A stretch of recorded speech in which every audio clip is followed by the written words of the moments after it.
Thank you so much. And now it's my honor to introduce Councilmember John Mirisch. Thank you so much, Vice Mayor. My name is John Mirisch of the Beverly Hills City Council, where I've served since 2009, including 3 terms as mayor. I'm currently a garden variety council member, and I also am the chief policy officer of ICANN, the Israeli-American Civic Action Network. Welcome to Beverly Hills for the Mayor's Summit Against Anti-Semitism, but let's face it, we might just as well call it this year the Mayor and Council Members Summit Against Anti-Zionism. Zionism is the Jewish people's right of self-determination in our ancestral homeland.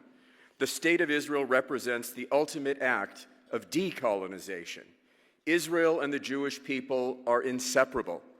A strong Israel also means Jews will never again have to rely upon the kindness of strangers for our own safety and security. Here's a simple thought experiment.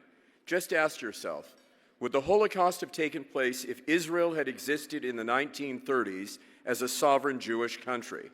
The clear answer is no. The Holocaust could never have taken place if Israel had existed then.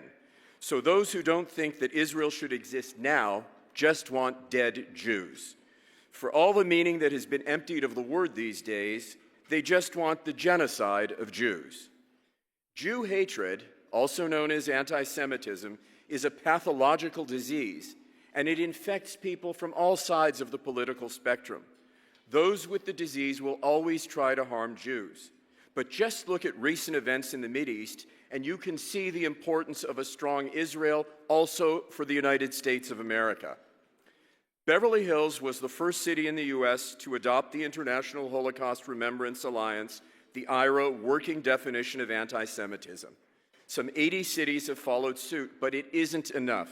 We need more of you to join us. I'm grateful to the Combat Anti-Semitism movement for making IRA a priority. IRA does not ban criticism of Israel or the Israeli government, as some opponents would disingenuously contend. But it does say that those who demonize and try to delegitimize Israel and use double standards in discussing the world's only Jewish state are anti-Semites, or in less pseudo-scientific terms, they're Jew-hating racists. We can no longer allow Jew haters to hide their Jew hatred behind anti-Zionism at a time when there is effectively no daylight between the two, when they are for all intents and purposes perfectly concentric circles. And we must also call out those countries who sponsor and fund terrorism against Israel and who propagandize against Israel. Countries who use their wealth to poison our children and students against Israel and Jews. Qatar, I'm talking about you. Today of all days is Qatar National Day. As the Qatari royal family and their guests earlier today were feasting on caviar, lobster, and champagne at the Qatar-owned Maybourne Hotel right down the street, our hostages were wasting away in Gaza tunnels paid for by Qatari cash.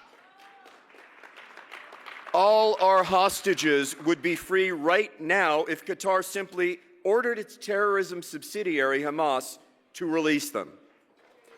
So I will say to you now what I said at last night's City Council meeting and what I say at every City Council meeting. We must designate Qatar as the state sponsor of terrorism it is. We should sanction Qatar, freeze its assets, and use them to compensate the victims of Qatar-funded terrorism. And we should ask the State Department to expel the Qatari consulate a half a block away in that direction down Rodeo from Beverly Hills.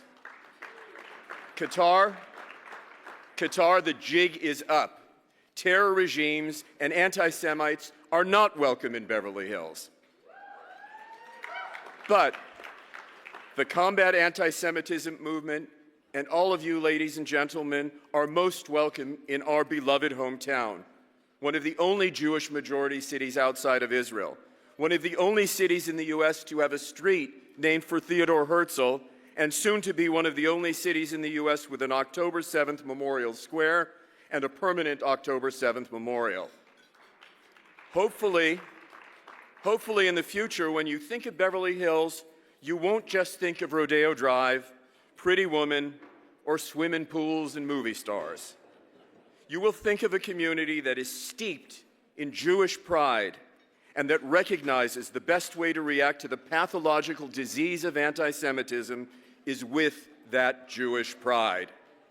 Thank you for being here. Am Yisrael Chai, and it is now my honor to introduce my colleague, Council Member Mary Wells.